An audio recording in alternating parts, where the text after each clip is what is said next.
ওই নারীর রেহেমের الحمد لله نحمده ونستعينه ونستغفره ونؤمن به ونتوكل عليه ونعوذ بالله من شرور أنفسنا ومن سيئات أعمالنا من يهده الله فلا مضل له ومن يضلله فلا هادي له ونشهد أن لا إله إلا الله وحده لا شريك له ونشهد أن سيدنا وسندنا وحبيبنا ومولانا محمدا عبده ورسوله أما بعد فقد قال الله تعالى في شأن حبيبه مخبرا وآمرا إن الله وملائكته يصلون على النبي يا أيها الذين آمنوا صلوا عليه وسلموا تسليما আমার আপনার আম্মা জানের রেহেমের ভিতরে চলে গিয়েছে আর সেই এক ফোঁটা নাপাক পানির দ্বারাই আমি আপনি তৈরি হয়েছি। যখন আমার আপনার মায়ের রেহেমের ভিতরে এক ফোঁটা নাপাক পানি চলে গিয়েছে, আল্লাহ পাক দুইজন ফেরেশতাকে পাঠিয়ে দিলেন, যাও অমুক নারীর কাছে চলে যাও। দুইজন ফেরেশতা চলে গেলেন অমুক নারীর কাছে, আমার আপনার আম্মা জানের কাছে গিয়ে বললেন, আল্লাহ এই নারীর রেহেমের ভিতরে দেখতে পাচ্ছি এক ফোঁটা নাপাক পানি রয়েছে, এটা কি ফেলে দেব নাকি? আল্লাহ বা ফেরেশতা দিগকে বললেন, ও আমার ফেরেশতারা শুনে রেখে দাও, জেনে রেখে দাও, আমি আল্লাহ পাক জানিয়ে দিলাম ওই নারীর রেহেমের ভিতরে যে এক ফোঁটা নাপাক পানি রয়েছে ওই পানিটাকে তোমরা ফেলে দিও না। ওই এক ফোঁটা নাপাক পানি নিয়ে ওটাকে রক্ত বানিয়ে দাও। জোরে বলেন সুবহানাল্লাহ, আর একটু জোরে বলেন সুবহানাল্লাহ। ফেরেশতারা আল্লাহ পাককে জিজ্ঞাসা করেছিলেন, ও রব্বুল আলামিন আল্লাহ পাক এবারে আমরা কি করব? আল্লাহ পাক ফেরেশতা দিগকে বললেন, ও আমার ফেরেশতারা তোমাদের আর কোনো কাজ নাই, ওখান থেকে ফিরে চলে আসো। আবার কিছুদিন পরে দুইজন ফেরেশতাকে পাঠিয়ে দিলেন। দুইজন ফেরেশতা যাওয়ার পরে দেখতে পেলেন ওই নারীর রেহেমের ভিতরে এক ফোঁটা নাপাক রক্ত রয়েছে। ও রব্বুল আলামিন আল্লাহ এই নাপাক রক্ত নাকি ফেলে দেব নাকি? আল্লাহ পাক বললেন, না না না, ওই নাপাক রক্তটা ফেলে দিও না। ও রব্বি আল্লাহ, তবে নাপাক রক্তটা নিয়ে কি করব? ওই সময় আল্লাহ পাক জানিয়ে দিলেন, ওই রক্তটাকে নিয়ে রক্ত পিণ্ড বানিয়ে দাও। জোরে বলেন, আর একটু জোরে বলেন সুবহানাল্লাহ। আল্লাহ পাকের ফেরেশতারা চলে আসলেন। আবার কিছুদিন পরে দুইজন ফেরেশতাকে পাঠিয়ে দিলেন, ও ফেরেশতারা অমুক নারীর কাছে চলে যাও। ফেরেশতারা চলে আসলেন। ও রব্বুল আলামিন অমুক নারীর রেহেমের ভিতরে দেখতে পেলাম দিলাম একটা রক্তপিণ্ড রয়েছে, যে রক্তপিণ্ডটাকে এখান থেকে বার করে ফেলে দেব নাকি? আল্লাহ পাক বললেন না না না না, ওই রক্তপিণ্ডটা ফেলে দিও না, ওই রক্তপিণ্ডটাকে নিয়ে একটা হাড্ডি বানিয়ে দাও। রক্তপিণ্ডটা নিয়ে হাড্ডি বানিয়ে দাও। ফেরেশতারা বললেন আল্লাহ এবারে কি করব? বললেন চলে যাও, আর কাজ নেই। আবার কিছুদিন পরে দুইজন ফেরেশতাকে পাঠিয়ে দিলেন।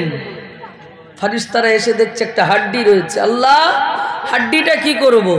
আল্লাহ পাক বললেন ওই হাড্ডিটাকে একটা আকৃতি বানিয়ে দাও। জোরে বলেন সুবহানাল্লাহ। ফেরেশতারা আকৃতি তৈরি করছে, পা দিচ্ছেন। আল্লাহ পাককে জিজ্ঞাসা করলেন আল্লাহ পা তৈরি করছি তো একটা দেব না দুটা দেব? আল্লাহ পাক বললেন আমার বান্দার দুইটা পা দাও, কেননা আমার বান্দা ওই পা দিয়ে হেঁটে হেঁটে আমার ঘর মসজিদে যাবে। সুবহানাল্লাহ। আমার বান্দা ওই পা দিয়ে হেঁটে হেঁটে মাহফিলে যাবে। জোরে বলেন। হাত দিচ্ছেন। আল্লাহ বান্দার হাত কটা দেব? আল্লাহ বললেন একটা নয় দুটা দাও। আমার কাছে দু হাত তুলে আমার বান্দা দোয়া চাইবে। জোরে বলে আল্লাহ পাক ফেরেশতা দিগকে বললেন ফেরেশতারা পা থেকে নিয়ে গলা পর্যন্ত তোমরা বানিয়ে দাও, আর এখান থেকে নিয়ে এই যে মাথাটা মুখের ফেসটা আমি আল্লাহ নিজে বানাবো। জোরে বলে পৃথিবীর যত মানুষ রয়েছে সবার এই মুখের ফেসটাকে আমার আল্লাহ নিজে বানিয়েছিলেন। জোরে বলে গোটা পৃথিবীতে কোটি কোটি মানুষ, কারোর মুখের আকৃতি কারোর সঙ্গে মিলবে না, একেবারে হুবাহু মিলে গেলেও কিঞ্চিত হলেও আলাদা হবে। আমার আল্লাহ নিজে বানিয়েছে। সোনার মানিক নওজোয়ান তরুণ যুবকেরা, ও সোনা চাঁদ মুরব্বী আব্বা জানেরা, আমার কানটা খুলে শুনে রেখে দেন। আমার আল্লাহ পাক নিজে হাতে আপনার মুখটাকে বানালেন। ও সোনার মানিক, ফেরেশতারা যখন পা তৈরি করছিলেন আমার আপনার দুটো পা দিয়েছে, আমি আপনি কেটে কেটে কেটে কেটে মসজিদে যাব। ও সোনার মানিক, কিন্তু না না না না, আমরা মসজিদে যাই না, এই পা দিয়ে হারাম কাজের দিকে অগ্রসর হয়েছি, এই পা দিয়ে হারাম কাজের দিকে অগ্রসর হয়েছি। ও সোনার মানিক, আল্লাহ পাক যখন পুরো গঠনটাকে বানিয়ে দিলেন, আকৃতি বানিয়ে দিলেন, এবার দুইজন ফেরেশতাকে বলে দিলেন ও ফেরেশতারা ওই আকৃতির ভিতরে জান দিয়ে দাও। ওই যে আকৃতিটা বানানো হয়েছে ওর ভিতরে জান দিয়ে দাও। ফেরেশতারা আল্লাহ পাককে প্রশ্ন করলেন আল্লাহ আপনি তো এই মায়ের গর্ভে এই আকৃতিটাকে জান দেবেন, কিন্তু এই বাচ্চাটাকে কি খাওয়াবেন আপনি? মায়ের গর্ভেও কি খাবে? আল্লাহ বললেন ক্বালা ইন্নী আ'লামু মা লা তা'লামুন। আয় ফেরেশতারা, আমি আল্লাহ যেটা জানি তোমরা সেটা জানো না। আমি আল্লাহ কিভাবে খাওয়াবো সেটা আমি আল্লাহ নিজে জানি। আল্লাহ আপনি কি ওই বাচ্চার গাল দিয়ে খাওয়াবেন? না, মায়ের নাড়ির সঙ্গে বাচ্চার নাড়িকে জুড়ে দেব। মা যে খাবারটা খাবে বাচ্চাও সেই খাবারটা খাবে। সুবহানাল্লাহ বলেন। মা যে খানাটা খাবে বাচ্চাও সেই খানাটাই খাবে। ফেরেশতারা আবার প্রশ্ন করলেন আল্লাহ আপনি গাল বানিয়েছেন খাওয়ার জন্য, তো গাল দিয়ে কেন খাওয়া দেবেন না? আল্লাহ পাক ওই সময়তে বললেন ও ফেরেশতারা শুনে রেখে দাও, জেনে রেখে দাও, আমি আল্লাহ পাক জানিয়ে দিলাম ওই বাচ্চার গাল দিয়ে যদি খাওয়া দিই, ওই বাচ্চার গাল দিয়ে যদি খাওয়া দিই, ও সোনার মানিক মায়েদের গর্ভেতে যখন বাচ্চা চলে আসে, মায়েদের মাসেতে একটা নাপাক রক্ত বার হয়। ওই নাপাক রক্তটা বাচ্চা গর্ভে আসার পর থেকে আর বার হয় না। ওই নাপাক রক্তগুলো পেটের ভিতরে জমে থাকে। আমি আল্লাহ যদি ওই গাল দিয়ে খাওয়া দিই, ওই নাপাক রক্তগুলো ওই গাল দিয়ে প্রবেশ করবে, নাপাক রক্তগুলো গাল দিয়ে ঢুকে যাবে। আমি আল্লাহ পাক ওই জন্য গাল দিয়ে খাওয়া দেব না। যে গালটাকে আমি আল্লাহ নিজে হাতে বানিয়েছি, ওই গাল দিয়ে নাপাক রক্ত প্রবেশ করতে পারে না, পারে না, পারে না। ও সোনার মানিক, একটা বারের জন্য ভেবে দেখেন, যে আল্লাহ পাক আপনাকে নাপাক রক্ত খাওয়াইনি, খাওয়াইনি, খাওয়াইনি, যে আল্লাহ পাক আপনার গাল দিয়ে নাপাক রক্ত চলে যাবে, এই জবানটা নাপাক হয়ে যাবে, যার কারণে আল্লাহ পাক নাপাক রক্ত আপনাকে খাওয়াইনি।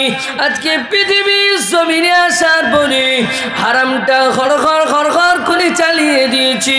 হারাম খেয়েছি, গাঁজা খেয়েছি, মদ খেয়েছি, চুল্লু খেয়েছি, বিড়ি খেয়েছি, সিগারেট খেয়েছি।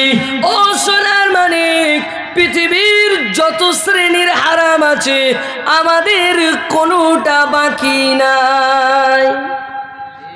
আছে কি? আছে কি? রাগ হচ্ছে আপনাদের? যে আল্লাহ আপনাদেরকে, যে আল্লাহ আমাদেরকে মায়ের গর্ভে নাপাক রক্ত খাওয়াইনি, মুখটাকে পবিত্র রাখার জন্যে আজকের আমি আপনি পৃথিবীর মাটিতে আসার পরে ওই মুখ দিয়ে নাপাক, ওই মুখ দিয়ে হারাম জিনিসটা খাই কিভাবে? ওই মুখ দিয়ে মিথ্যা কথাটা বলি কিভাবে? আল্লাহ নিজে হাতে বানিয়েছেন, পবিত্র রেখেছেন। বান্দা, এই পবিত্র জবান দিয়ে আমি আল্লাহ আমাকে ডাকবে। আমি আপনি আল্লাহকে ডাকি, আল্লাহ, আল্লাহ আমাকে হেফাজত করো। আল্লাহর কাছে দোয়া চাই, দোয়া কবুল হয় না। কেন বলেন তো? কেন বলেন তো? হারাম খেয়ে ফেলেছি, এ জবান দিয়ে মিথ্যা কথা বলে ফেলেছি, যার কারণে আমাদের ইবাদত কবুল হয় না, আমাদের দোয়া কবুল হয় না, আল্লাহ শোনে না। যে জবান দিয়ে হারাম খাবো, সেই জবান দিয়ে আল্লাহকে ডাকবো, এটা হতে পারে না। সেই জন্য জবানটাকে পবিত্র রাখুন, হারামটাকে ছেড়ে দেন, হালাল উপার্জন করুন, হালাল খান। হারামের উন্নতি নাই, হালালের উন্নতি আছে। হালাল ইনকাম করুন, হালাল খান, জবানটাকে হালাল রাখুন। আল্লাহ পাক আমাকে আপনাকে কত সুন্দর করে বানিয়েছেন।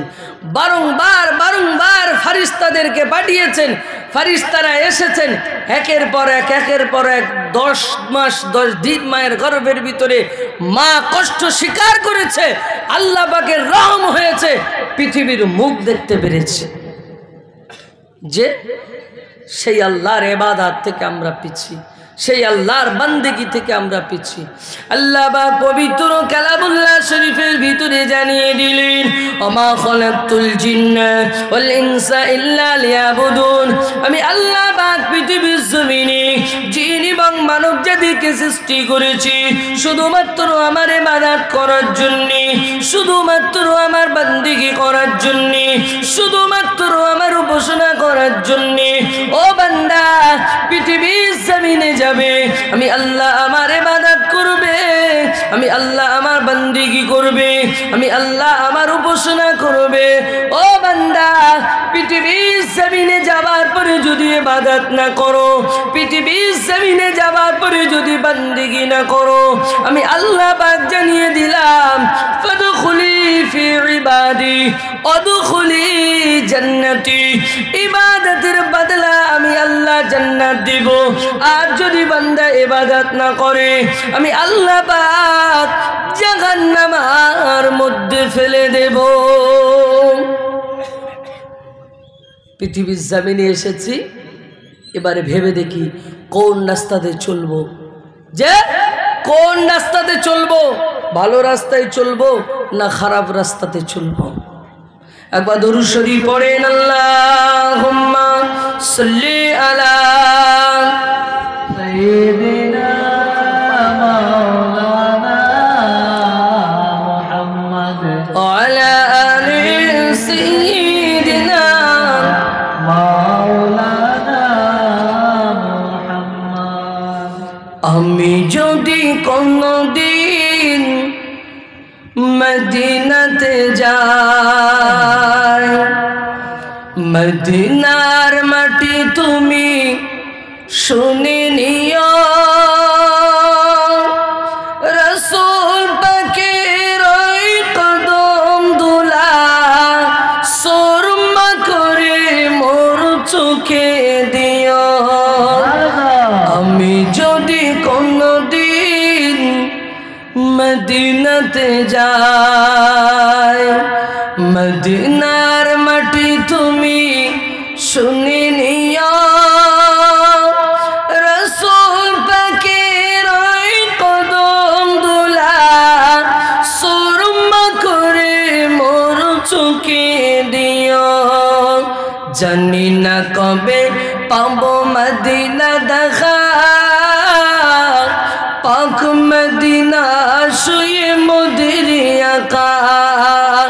জানি না কবে পাবো মদিনা দেখা, পাক মদিনা শুয়ে মোদের আকা। তোমার দিদার কেন মোর চোখে নাই, তোমার দিদার কেন মোর চোখে নাই। একবার দিও দেখা নবী গো আমার, একবার দিও দেখা নবী গো আমার। আমি যদি কোনদিন মদিনাতে যাই, মদিনার মাটি তুমি শুনে নিও, রাসূল পাকের ওই কদম দুলা সুরমা করে মোর চোখে দিও। আল্লাহুম্মা সাল্লি আলা সাইয়্যিদিনা মাওলানা মুহাম্মদ ওয়া আলা আলি সাইয়্যিদিনা মাওলানা মুহাম্মদ। জি, আল্লাহ পাক পৃথিবীর জমিনে পাঠিয়েছেন আমাদেরকে ইবাদত বন্দেগী করতে হবে, আল্লাহ পাকের রহমতের দয়ার জান্নাতে যেতে হবে। এই আশা, এই আবেগ মনে ইচ্ছা আছে।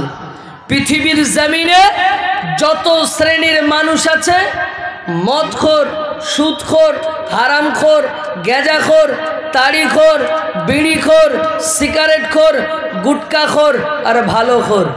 আমার ভাষাগুলো বুঝতে পেরেছেন? যে ভালোখোর কারা বলেন তো? মদখোর, মদ খেয়ে যারা মদ খায় বুঝতে পারলেন তারা মদখোর, কিন্তু ভালোখোর কারা? আজকের আমরা এই জান্নাতের বাগানের ভিতরে যারা বসে আছে সবাই ভালো।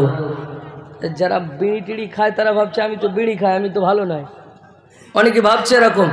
আজকের এই জান্নাতের বাগানের ভিতরে যারা বসে আছে এর মধ্যে কি কেউ বিড়ি খাবে? যদি ইচ্ছা হয় বাইরে গিয়ে খাবে, নাকি? এর মধ্যে তো কেউ খাবে না। তাহলে এর মধ্যে সবাই আমরা ভালো। এই পৃথিবীর জমিনে মদখোর, সুদখোর, হারামখোর, গাঁজাখোর, তাড়িখোর, বিড়িখোর, সিগারেটখোর, গুটখাখোর আর ভালোখোর সবার মনের ইচ্ছা আবেগ আল্লাহ পাকের রহমতের দয়ার জান্নাতে যাব। কথা ঠিক কিনা? আল্লাহ পাকের রহমতের দয়ার জান্নাতে যাব, কিন্তু জান্নাতের কাজ করতে পারি না। আল্লাহ পাক পবিত্র কালামুল্লাহ শরীফের ভিতরে জানালেন, কুল ইন কুনতুম তুহিব্বুনাল্লাহা ফাত্তাবিউনি ইউহিব্বুকুমুল্লাহ ওয়া ইয়াগফির লাকুম যুনুবাকুম আল্লাহু গফুরুর রহিম। হে নবী, তুমি বলে দাও আমি আমি আল্লাহ পাক আমাকে যদি কেউ মহব্বত করতে চায়, আমি আল্লাহ পাক আমাকে যদি কেউ ভালোবাসতে চায়, আমি আল্লাহ আমাকে যদি কেউ মহব্বত করতে চায়, ওই ব্যক্তিটা যেন সর্বপ্রথমে তুমি নবী তোমাকে ভালোবাসে, তুমি নবী তোমাকে ইত্তেবা করে, তুমি নবী তোমাকে ভালোবাসে। আর যদি তোমাকে ভালোবাসতে পারে, আর যদি তোমাকে আপনার অনুসরণ করতে পারে, আমি আল্লাহ পাক জানিয়ে দিলাম ওই ব্যক্তিটাকে আমি আল্লাহ ভালোবাসবো। জোরে বলেন, আর একটু জোরে বলেন, ও সোনার মানিক, ওয়াগফির লাকুম যুনুবাকুম, আমি আল্লাহ তার জীবনের গুনাহ খাতাগুলোকে মাফ করে দেব। শুধু ভালোবাসবো নয়, তার জীবনের গুনাহ খাতা সমস্ত কিছু মাফ করে দেব। রাস্তা একটাই, নবীকে ধরতে গেলে কাকে ধরতে হবে? আল্লাহকে। নবীকে ভালোবাসুন, আল্লাহ আপনাকে ভালোবাসবে। আল্লাহকে পেতে গেলে নবীকে ভালোবাসুন। নবী আর রাস্তাটাকে আর একটু সহজ করে দিয়েছেন। আল্লাহ নবী শোনার জবানে বললেন, মান আহাব্বা সুন্নতি ফাকাদ আহাব্বানি ওয়া মান আহাব্বানি কানা মা'i ফিল জান্নাহ।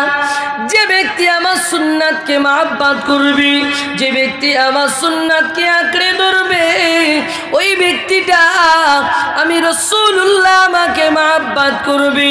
আর যদি আমাকে ভালোবাসতে পারে, ওই ব্যক্তিটা আমি রাসূলুল্লাহ আমার সঙ্গে জান্নাতের ভিতরে পাশাপাশি থাকবে। জোরে বলেন, আর একটু জোরে বলেন। আমাদের ইচ্ছা, আমাদের আবেগ আল্লাহ পাকের রহমতের দয়ার জান্নাতে যাব। তো রাসূলুল্লাহ রাস্তাটাকে সোজা বলে দিয়েছেন, আমার সুন্নাতকে আঁকড়ে ধরো। আর সুন্নাতকে ধরতে গেলে ধরলে আমাকে পাবে, আমাকে পেলে আমার আল্লাহকে পাবে। জান্নাতের মালিককে বলেন, জোরে বলেন। আল্লাহর নাম নিতে অসুবিধা আছে? আপনারা ভয় পাচ্ছেন কেন? সবাই মিলে বললে তো আওয়াজ কেমন হবে? আমার আলোচনা অসুবিধা হচ্ছে কি?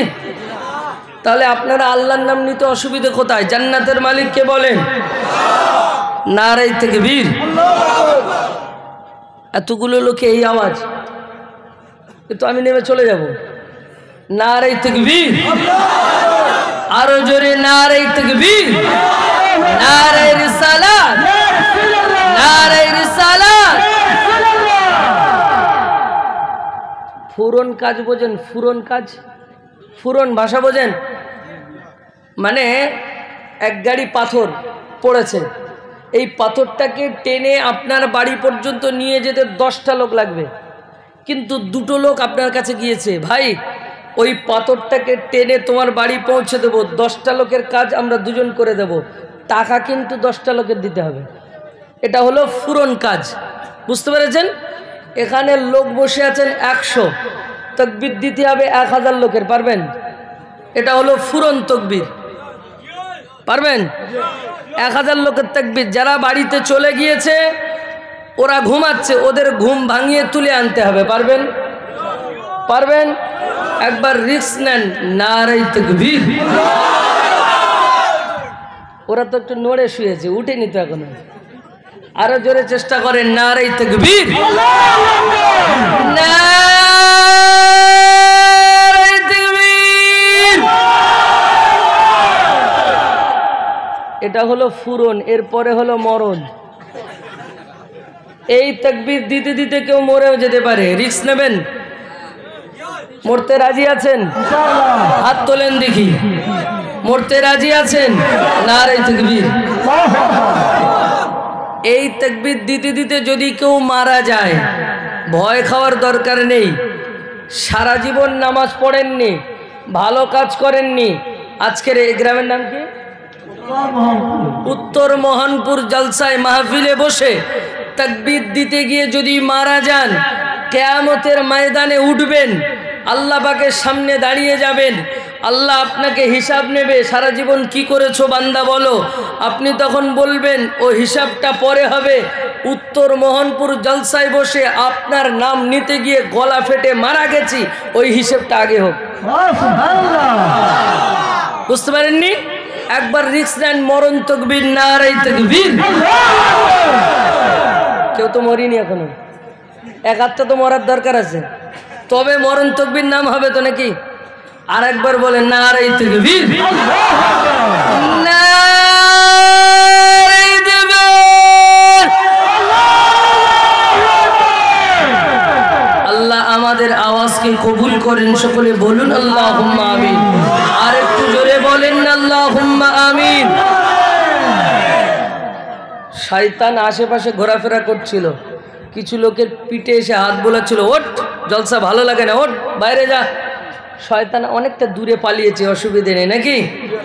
যে দরুদ শরীফ, আল্লাহুম্মা সাল্লি আলা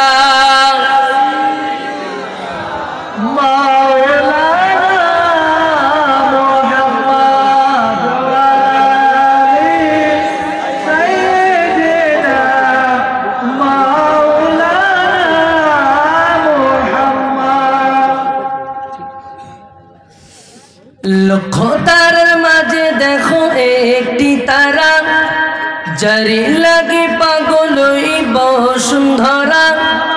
লক্ষ তারার মাঝে দেখো একটি তারা, যারে লাগে পাগল ওই বসুন্ধরা। আলোক রশিতে যার হয় উজালা, তুই আমার কামলিওয়ালা কামলিওয়ালা। যদি বলেন সুবহানাল্লাহ বলেন না, তুমি আমার কামলিওয়ালা কামলিওয়ালা। লক্ষ তারার মাঝে দেখো একটি তারা, যারে লাগে পাগল ওই বসুন্ধরা। আলোক রশিতে যার হয় উজালা, তুমি আমার কামলিওয়ালা কামলিওয়ালা। তুমি আমার কামলিওয়ালা কামলিওয়ালা। আল্লাহুম্মা সাল্লি আলা, খুব মহব্বতে পড়েন মুহাম্মদ ওয়া আলা আলি সাইয়্যিদিনা মাওলানা মুহাম্মদ। জি, আলোচনায় ফিরে আসি। জান্নাতে আমরা যেতে চাই। আল্লাহ নবী জান্নাতের রাস্তা বলেছেন, আমি রাসূলুল্লাহ আমার সুন্নতে নববীকে আঁকড়ে ধরো, আমি রাসূলুল্লাহ আমাকে পাবে, আমাকে পেলে আল্লাহকে পাবে, আর আল্লাহকে পেলে আল্লাহ পাকের রহমতের দয়ার জান্নাতটা আমার জন্য সহজ হয়ে যাবে। সাহাবায়ে কেরামেরা জীবন দিয়ে নবীকে মহব্বত করেছে, যে একমাত্র জান্নাত পাওয়ার জন্য, একমাত্র জান্নাত পাওয়ার আশায় জীবন দিয়ে নবীকে মহব্বত করেছে। পৃথিবীর জমিনে 10 জন সাহাবীকে জান্নাতের সার্টিফিকেট দেওয়া হয়েছিল জীবিত অবস্থায়। কি কারণে? তারা জান্নাতের কাজ করেছিল বলে পৃথিবীর জমিনে তাদেরকে জান্নাতের সার্টিফিকেট দিয়ে দেওয়া হয়েছে। আজকের আমরা তো মরণের পরেও পাবো বলে মনে হয় না। পাবো কি? যে কাজ করছি আমরা জান্নাতের কাজ করতে পারি না, আমাদেরকে জান্নাতের কাজ করতে হবে। সাহাবায়ে কেরামরা জীবন দিয়ে নবীকে মহব্বত করেছে।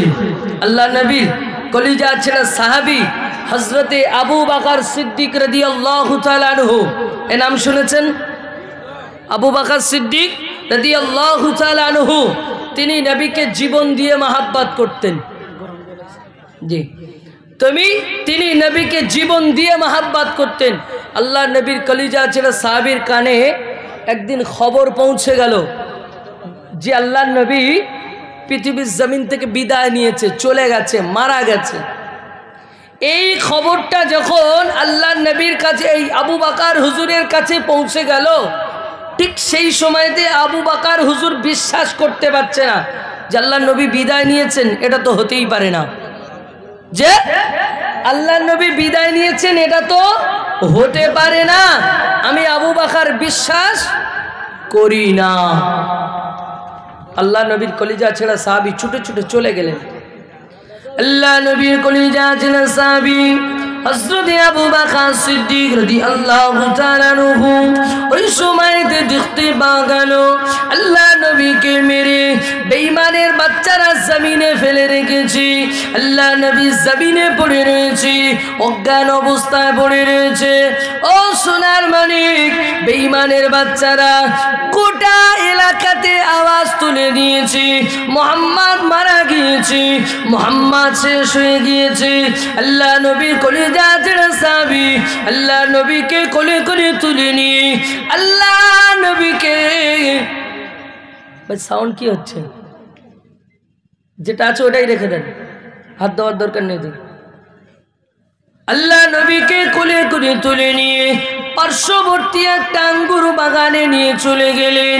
আল্লাহ নবীকে বুকের সঙ্গে জড়িয়ে ধরে রেখেছেন।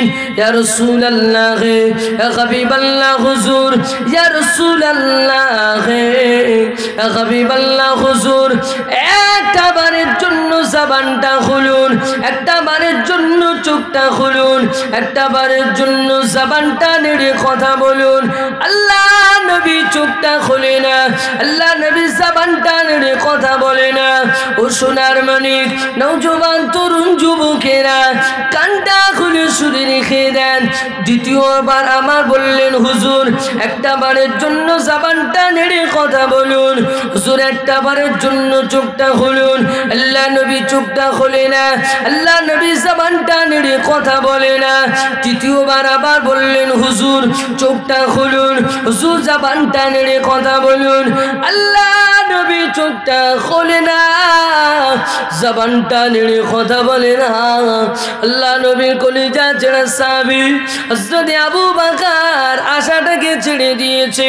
আল্লাহ নবীর মাথাটা ছেড়ে দিয়ে উরাতের উপরে রেখে আল্লাহর কাছে দুহাত তুলে দোয়া চায়, ও রব্বুল আলামিন, আল্লাহ পাক আমার হাবিব যদি বিদায় নেয়, আমার হাবিব যদি বিদায় দিয়ে থাকে, ও রব্বুল আলামিন আল্লাহ আমার হাবিবকে তুলে নেবেন না, আমার হাবিবকে তুলে নেবেন না। ও রব্বুল আলামিন আল্লাহ আমার হাবিবকে ফিরিয়ে দেন। আল্লাহ পাক আমি আবু বকর আমাকে তুলে নেন, আমি আবু বকর আমাকে তুলে নেন। আমার জীবনের পরিবর্তে আমার রাসূলুল্লাহর পুনরুজ্জীবন নসিব করো। আর একটু জোরে বলেন আল্লাহ আমাকে তুলে নেন, আমার জীবনের পরিবর্তে আমার রাসূলুল্লাহর পুনর্জীবন নসিব করুন। কতটা মহব্বত করতেন, রাসূলুল্লাহর বিদায় দেখতে রাজি নয়, নিজের জীবন দিতে রাজি। যে আল্লাহ আপনি আমাকে তুলে নেন, আমার জীবনের পরিবর্তে রাসূলুল্লাহকে ফিরিয়ে দেন। সুবহানাল্লাহ বলেন। মহব্বত তো আবু বকর হুজুর করেছিলেন, আমরা কি মহব্বত করি? যে আল্লাহ নবী যদি বিদায় নিয়ে চলে যান ইসলামের জন্য ক্ষতি হয়ে যাবে। আবু বকর বললেন আমি আবু বকর যদি চলে যাই ইসলামের জন্য কোনো ক্ষতি হবে না। আল্লাহ আপনি আমাকে তুলে নেন, হুজুরকে ফিরিয়ে দেন। জোরে বলেন সোনার মানিক। আল্লাহ নবীর কলিজা ছেড়া সাহাবী কতটা মহব্বত করতেন, কতটা ভালোবাসতেন, কতটা পিয়ার করতেন। ও সোনার মানিক, আল্লাহ নবীর কলিজা ছেড়া সাহাবী গারে সুরের ভিতরে যখন চলে গেলেন, আল্লাহ নবীর সঙ্গে গারে সুরের ভিতরে যাবার পরে দেখতে পেলেন ওই গারে সুরের ভিতরে অনেকগুলো গর্ত রয়েছে। ও সোনার মানিক, নওজোয়ান তরুণ যুবকেরা কান্ডা খুলে শুনে রেখে দেন, অনেকগুলো গর্ত রয়েছে। যে গর্তগুলোকে নিজের চাদর মোবারকটা কেটে কেটে বন্ধ করে দিয়েছে, অবশিষ্ট একটা গর্ত রয়ে গেছে, চাদর মোবারকটা শেষ হয়ে গিয়েছে। ও সোনার মানিক, ওই সময়তে আল্লাহ নবীর কলিজা ছেড়া সাহাবী নিজের পা মোবারক দিয়ে গর্তটাকে আটকে রেখেছে। ও সোনার মনি, আল্লাহর কারিশমা বোঝা বড় দেয়। ওই গর্তের ভিতর থেকে একটা সর্প এসে, ওই গর্তের ভিতর থেকে একটা সাপ এসে আল্লাহ নবীর কলিজা ছেঁড়া সাহাবী হযরত আবু বকর হুজুরের পায়েতে দংশন করেছি। আল্লাহ নবীর কলিজা ছেঁড়া সাহাবী আর থাকতে পারে না, আর থাকতে পারে না।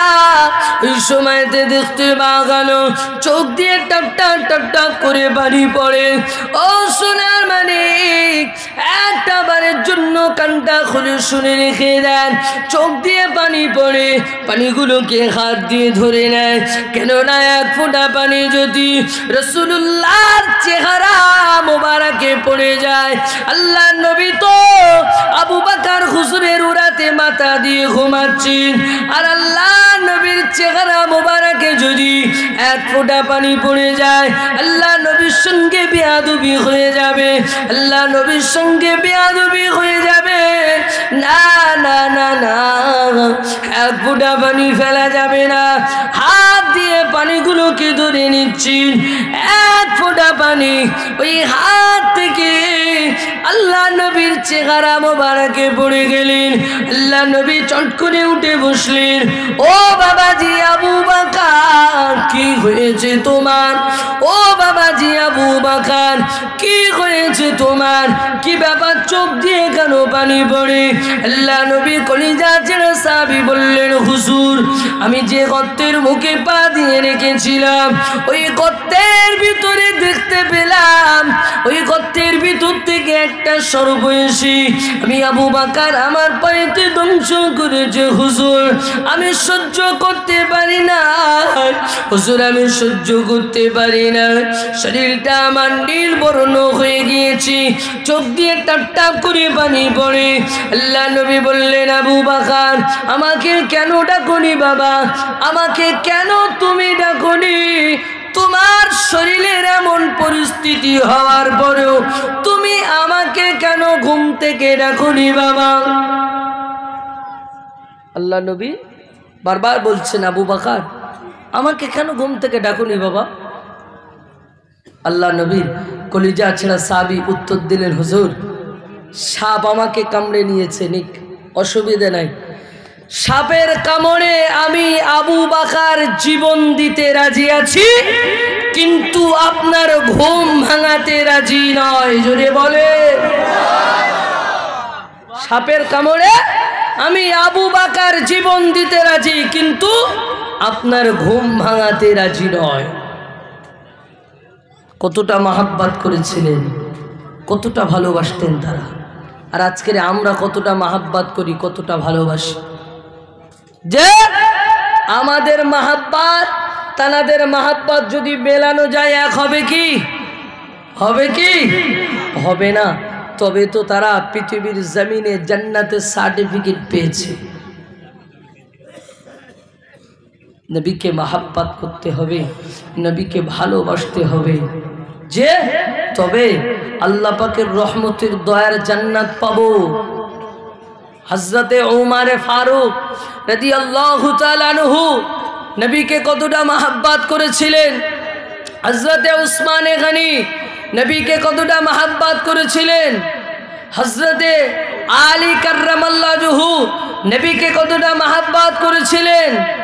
একটা বার ভেবে দেখেছেন, যে নবীটা আমাদের জন্য মায়ের কোল থেকে নিয়ে কবরের আড়া খাটানো পর্যন্ত, কবরের আড়া পর্যন্ত, এই আড়া বোঝেন, এই কবরে যে আতালি দেওয়া হয় না, ওটা কি তো আড়া বলে নাকি?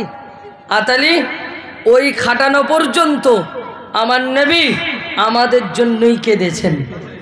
পৃথিবীর জমিনে এসেছেন, আমার নবী মায়ের কোলে শুয়ে আছেন, জবানটা বিড়বিড় বিড়বিড় বিড়বিড় করে নড়ছে।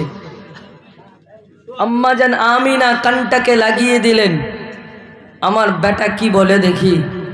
মুখ থেকে একটাই আওয়াজ বার হয়, ইয়া রব্বি হাবলি উম্মতি, ইয়া রব্বি হাবলি উম্মতি।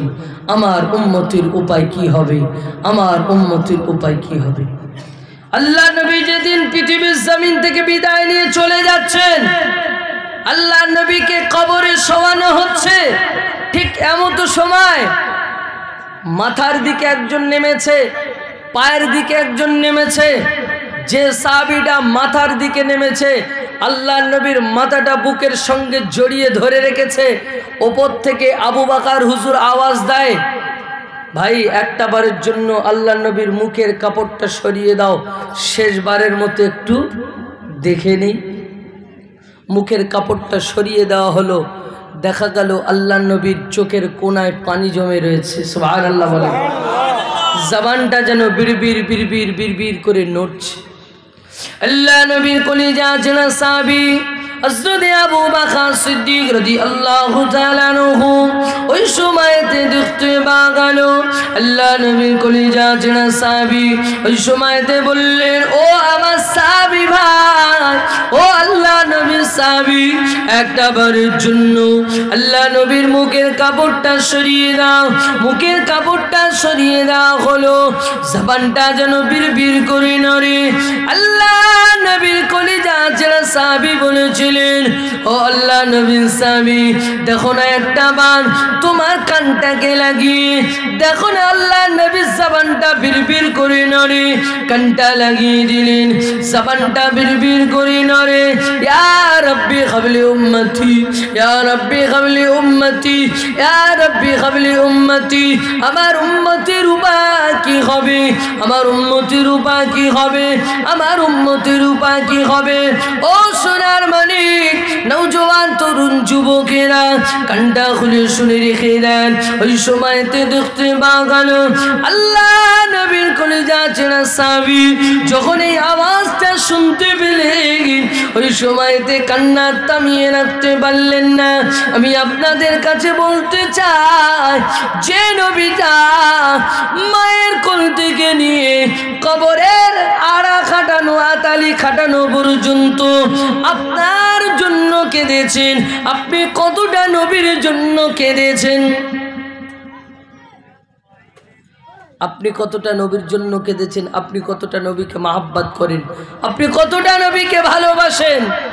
কতটা নবীকে প্যার করেন? জান্নাত তো এমনি আসবে না।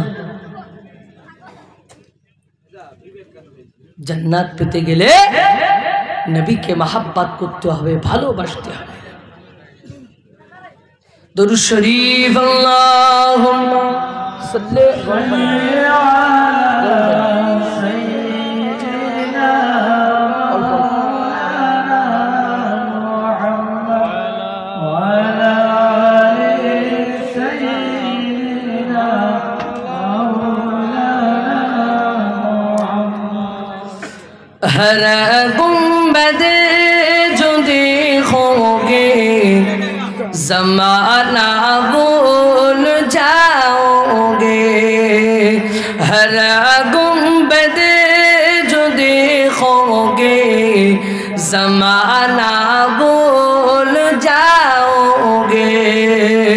अगर तौबा को जाओगे तो आना भूल जाओगे। नहीं तेरा हो सियादा चार सितारों अपने रंगत पर, नहीं तेरा हो सियादा चार सितारों अपने रंगत पर। मेरे आका को देखोगे चमकना भूल जाओगे। मेरे आका को देखोगे चमकना भूल जाओगे। अगर तौबा को जाओगे तो आना भूल जाओगे। अगर तुम वासे मेरे नबी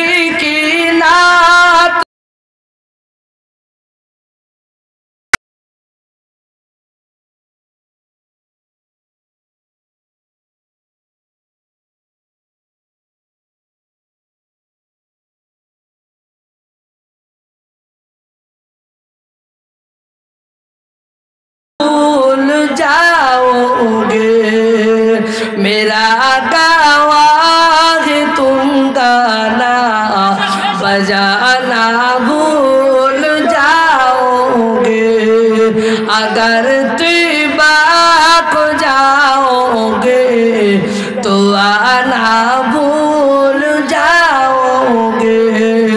हर गुंबदे जो देखोगे ज़माना भूल जाओगे, अगर तौबा को जाओगे तो आना भूल जाओगे।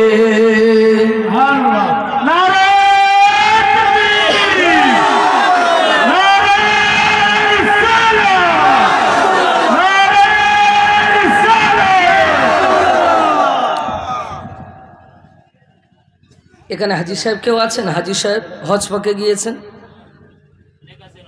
অনেক আছে, আলহামদুলিল্লাহ। তো আমি এখনো হজ পাকে যাইনি, যারা গিয়েছেন তারা জানেন সবুজ গম্বুজের সামনে যখন দাঁড়ায় গোটা পৃথিবীটা ভুলে যায়। যদি বলেন সুবহানাল্লাহ। যদি ওই সময়তে ওই জায়গায় দাঁড়িয়ে হাজী সাহেবরা ভাবতে থাকে আমার ভিসার মেয়াদ যদি আমার মরণ পর্যন্ত থাকতো তাহলে আমি এখানেই থেকে যেতাম। জোরে বলেন। গজলের মধ্যে বললেন আগার তৌবা কো যাওগে তো আনা ভুল যাওগে, ওখান থেকে ফিরে আসা তো ভুলে যাবে। কিন্তু বাপ কিছু কিছু হাজী সাহেব আছেন, আপনাদের এখানকার হাজী নয়, কিছু কিছু হাজী সাহেব আছেন কিন্তু ওই নবীর দিদারে যায় না, পয়সা আছে হজ করতে যায়। কথা ঠিক কিনা? যে আল্লাহ পয়সা দিয়েছে পয়সার গরমে হজ করতে যায়, নিয়ত ঠিক নাই। কথা ঠিক কিনা? যে একজন হাজী সাহেবের গল্প বলি। 4টে ছেলে, কটা? 4টে ছেলে, আল্লাহ বহুত অর্থ দিয়েছে। তো বাজারে যখন যায় 4টে ছেলে, এলাকার মানুষ বলে তোর তো বহুত টাকা, তোর বাপটাকে একটু হজ করা। তো সবাই যখন বলে, সব সময় বলে আর শুনতে পাচ্ছে না, বাড়িতে এসে আব্বাকে বলল আব্বা হজে যেতে হবে তোমাকে। বলতো আমি হজে যাব? এটা হতে পারে? আমার মতো লোক হজ করবে এটা হতে পারে? ও আমি হজে যাব না। বলছে না আব্বা তোমাকে যেতেই হবে। কাগজপত্র সব নিয়ে জমা দিয়ে দিয়েছে, আব্বাকে হজে পাঠাবে, সব রেডি। আব্বাকে নিয়ে এয়ারপোর্টে নিয়ে যাওয়া হচ্ছে, প্লেনে তুলে দেবে, হজ পাকে যাবে। ঠিক এমন তো সময় আব্বা বলছে এই দেখ কচি আমাকে হজে পাঠাচ্ছিস? আপনাদের এদিকে চাষবাস হয়? মাঠের জমি চাষ হয় না তাই না? হয়। তো উনি চাষি মানুষ, বলছে কচি আমাকে হজে পাঠাচ্ছিস, মাঠের জমিগুলো কি হবে, এই চাষবাসগুলো কি হবে, আমি হজে চলে যাব? আচ্ছা বাবু বলেন ওনার নিয়ত ঠিক আছে? ওনার তো সেই জমির দিকে নিয়ত, ওনার সবজি কি হবে, চাষবাস কি হবে সেই দিকে নিয়ত। তো উনি ভাবছেন আমাকে হজে পাঠিয়ে দিচ্ছিস। বলছে আব্বা তোমাকে যেতেই হবে, তুমি চলে যাও। ঠিক আছে, কোনো রকম ঠেলে ঠুলে প্লেনে তুলে দিয়েছে। ওপারে জেদ্দায় গিয়ে নেমেছে, নেমেই ফোন করছে এগোচ্ছি সে মাঠে গিয়েছিলি, জমি জায়গাগুলো সব ঠিক আছে তো? হজ হচ্ছে তো নাকি? বলেন হজ হচ্ছে তো? কোনো রকম দম বন্ধ করে 45 থেকে 47 দিন কাটিয়েছে। বাড়ি এসছে, বাড়ি এসে কদম রেখেছে, ছেলেগুলোকে ডেকে বলছে এই মাঠে গিয়েছিলি, জমি দেখেছিস কি অবস্থা? জামা কাপড় খুলে চলে গেছে মাঠে, গিয়ে দেখছে জমি সব শুকনো, ছেলে পিলে কেউ মাঠে যায়নি, পানিও দেয়নি, মাথা গরম হয়ে গেছে। বাড়ি এসে ইংলিশ শুরু করেছে। ইংলিশ বোঝেন? A to Z যা কিছু আছে সব কিছু। 4টে ছেলে পায়ে হাতে পড়ে বলছে আব্বা তুমি হজ পাক থেকে ঘুরে এসেছো, এখন 41 দিন তোমার দোয়া কবুল হবে, তুমি ঘরের ভিতরে বসো, জমি জায়গা কি অবস্থা হয়ে আছে আমরা দেখছি, জমিতে পানি নেই আমরা দেখছি, তুমি ঘরে বসো। আব্বা ঘরে চলে গেল। সকালবেলা উঠে বড় ছেলেটা ভাবছে আব্বা তো বললো মাঠে পানি দিতে হবে জমিতে, তো মাঠে যাই একটু গিয়ে দেখি। মাঠে গিয়ে দেখছে জমিতে পানি লোড, পানি দেওয়া হয়েছে। কি ব্যাপার, পানি তো গতকাল ছিল না, আজকে পানি কোথা থেকে আসলো? রাতের বেলা, রাত যখন 2টো বাজে আব্বা ঘর থেকে উঠে চলে গিয়েছে, আর ঘুম হচ্ছে না। পাশের জমিতে পানি ভরপুর, আমার জমিতে পানি নাই। পাশের জমির আল কেটে পানি সব এই জমিতে ঢুকিয়েছে, মাটি কেটে পানি সব এই জমিতে ঢুকিয়েছে, ঢুকিয়ে আবার মাটিটাকে বন্ধ করে দিয়ে বাড়ি এসে শুয়ে পড়েছে। সকালবেলা ছেলে গিয়ে দেখছে জমিতে পানি লোড। বাড়ি এসছে, আব্বা তুমি কি মাঠে গিয়েছিলে? বলছে কই না তো। হাজি সাহেব খুব সত্য কথা বলছে নাকি? বলছে কই না তো, আমি যাইনি তো। বলছি কেন? জমিতে পানি দেখলাম লোড হয়ে আছে, পানি ভরপুর। বলছে ও আচ্ছা, তোরা গতকাল বলেছিলিস 41 দিন আমার দোয়া কবুল হবে, রাতে ঘরে বসে দোয়া করেছি, জমি লোড হয়ে গেছে।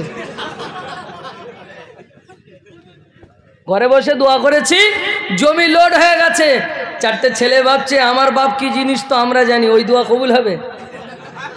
আমার বাপ কি জিনিস, ও তো হজে যেতেই চাচ্ছিল না, আমরা তো জোর করে পাঠিয়েছিলাম, আর তার দোয়া কবুল হবে? বুঝতে পারেননি তো। যাই হোক, এরকম কিছু কিছু হাজি সাহেব আছে, তাদের নিয়ত ঠিক নাই, খুব জোর করে যায়। বুঝতে পারেননি? ছেলেদের চাপে, এলাকার চাপে, টাকার গরমে যায়, কিন্তু ওই জায়গাটায় যার যত অর্থ থাকুক না কেন, নবীর দেশে যখন যাবে তখন একটু নিয়তটা সঠিক করে যাবে। ভুলে যেতে চাইলেও ভোলা যায় না, ভুলে যেতে চাইলেও ভোলা যায় না। আমার জান মদিনা, আমার প্রাণ মদিনা, ভুলে যেতে চাইলেও ভোলা যায় না। আমার জান মদিনা, আমার প্রাণ মদিনা, ভুলে যেতে চাইলেও ভোলা যায় না। মদিনার স্মৃতিগুলি ভাবি বারে বার, কবে আমি দেখা পাবো রওজা তোমার। মদিনার স্মৃতিগুলি ভাবি বারে বার, কবে আমি দেখা পাবো রওজা তোমার। মদিনার স্মৃতিগুলি ভাবি বারে বার, কবে আমি দেখা পাবো রওজা তোমার। ভুলে যেতে চাইলেও ভোলা যায় না।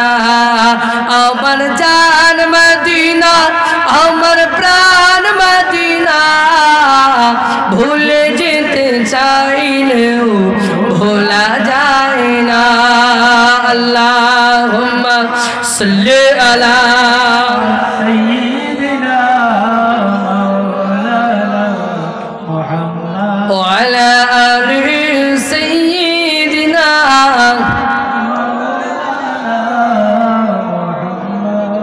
জি, আল্লাহ নবী, বিশ্ব নবী জনাবে মুহাম্মদুর রাসূলুল্লাহ সাল্লাল্লাহু আলাইহি ওয়াসাল্লাম আমাদের জন্য যতটা কেঁদেছেন, আমাদেরকেও ততটা বিশ্ব নবীর জন্য কাঁদার দরকার। কিন্তু আমরা কাঁদতে পারি না।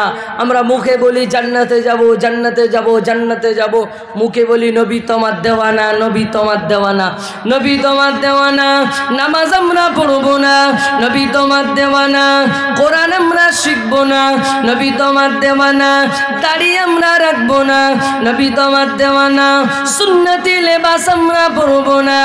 আম্মা জান, বুবু জানেরা বলেন নবী তোমার দেওয়ানি। নামাজ আমরা পড়বনি, নবী তোমার দেওয়ানি। কোরআন আমরা পড়বনি, নবী তোমার দেওয়ানি। পর্দা আমরা করবনি। ও সোনার মানিক, মুখেতে নবীর দেওয়ানা। আজকের এখানে মাহফিল হচ্ছে, মাহফিলের শেষে সালাম হবে, হবে কি হবে না? ইয়া নবী সালাম আলাইকা হবে কি হবে না?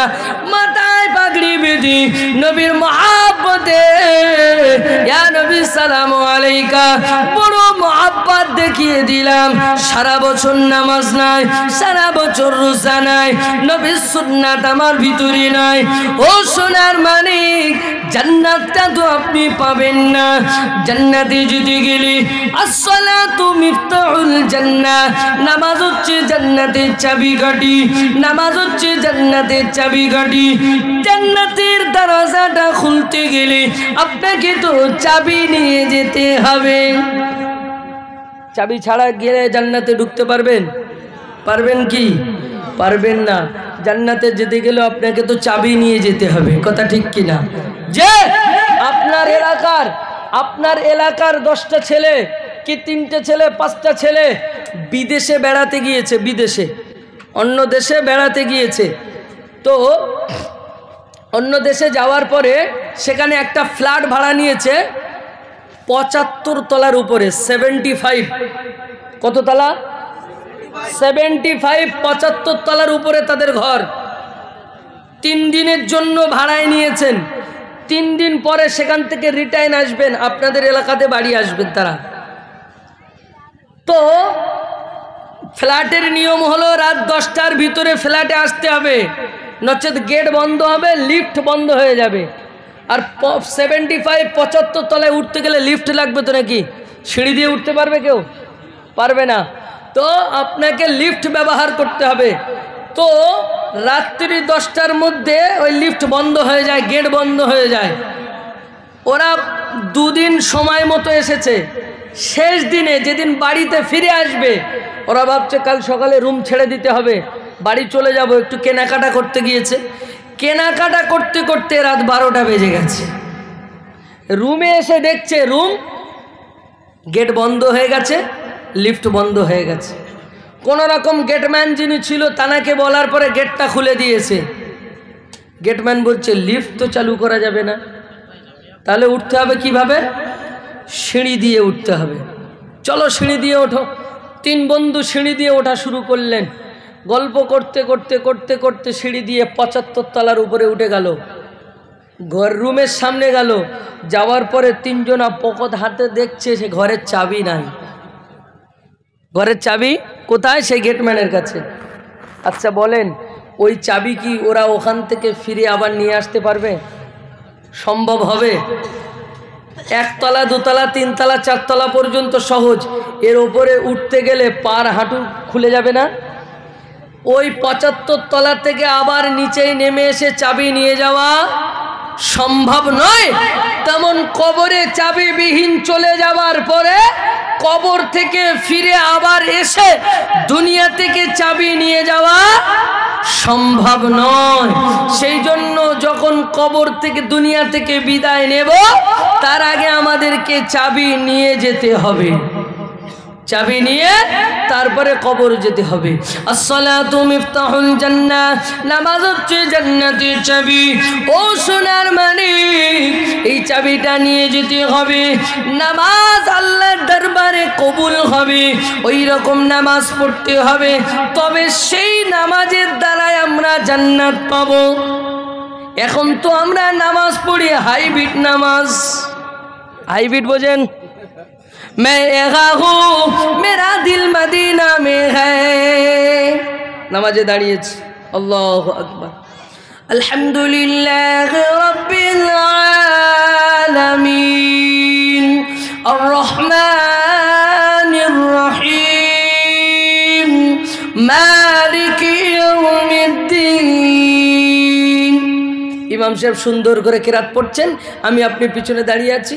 मैं यहाँ हूँ मेरा दिल मदीना में है। আমি নামাজের ভিতরে, আমার অন্তর অন্য জায়গায়। ইমাম সাহেব সুন্দর করে কিরাত পড়ছেন। আব্বু, ওই নামাজ পড়লে নামাজ কবুল হবে? ওই নামাজের দ্বারা জান্নাত পাওয়া যাবে? নামাজ পড়তে হবে তো খুশুর সহিত নামাজ পড়তে হবে, তবে সেই নামাজের দ্বারাই জান্নাত পাওয়া যাবে। একজন মুরব্বী মানুষ, এখানে মুরব্বী অনেক রয়েছেন। আপনাদের আশেপাশে বাজার কোথায় আছে? সোনাই বাজার। আপনাদের এলাকার একজন ব্যক্তি মুরব্বী মানুষের সোনাই বাজারে 4টা দোকান আছে। কটা? 4টা দোকান। তো উনি আপনাদের মহল্লার মসজিদে ফজরের নামাজ পড়ে, ইমাম সাহেবের পিছনে ফজরের নামাজ পড়ে 4টা দোকান খোলে প্রতিদিন, এবং যা কিছু বেচা কেনা হয় জোহরের নামাজ আবার ইমাম সাহেবের পিছনে এসে পড়ে, 5 ওয়াক্ত নামাজি তিনি। ফজরের নামাজ পড়ে তিনি গেলেন, দোকান খুললেন, যা কিছু বেচাকেনা হয়েছে, আবার জোহরের নামাজে এসে দাঁড়িয়ে গেলেন। জোহরের নামাজ পড়ার পরে আপনার জোহরের নামাজে যখন দাঁড়িয়েছেন, ইমাম সাহেব আল্লাহু আকবার বলেছেন, নিয়ত করেছেন। জোহরের ফরজ নামাজ কত রাকাত? কত ফরজ নামাজ? 4 রাকাত। ফরজ নামাজ 4 রাকাত। তো ইমাম সাহেব ভুল করে 3 রাকাত পড়িয়েছে। কত? হয়তো মানুষ মাত্র ভুল হয়। 3 রাকাতে সালাম ফিরিয়ে দিয়েছে। একটু টেনশন বেশি ছিল। আচ্ছা বলেন তো, বর্তমান পৃথিবীতেই বলি, সব থেকে বেতন মাইনে কম কাদের? ইমামদের, তাই না? আমি কিন্তু বলিনি যে ইমামদের মাইনে কম, এরকম জিজ্ঞাসা করিনি, আপনাদের জিজ্ঞাসা করেছি বেতন মাইনে কম কাদের। আপনারা বললেন ইমামদের। মানে আপনারা জেনে শুনেই কম দেন, যে এটা কম তারপরেও দিচ্ছি নাকি? আপনারা জেনে শুনেই কম দেন, যেটা কম তাদের চলে না তারপরেও দিচ্ছি। আচ্ছা ইমাম সাহেব একটা মসজিদে 4 বছর ইমামতি করছে, 3,500 টাকা বেতন। কত? 3,500 টাকা বেতন আর বাড়ছে না। তো ইমাম সাহেব কমিটির সেক্রেটারিকে বললেন, ভাই আর প্রতি মাসে 2,000 টাকা করে দেয়, 1,500 টাকা করে বাকি। বলছে হুজুর পরে নেবেন, বছরের শেষে নেবেন।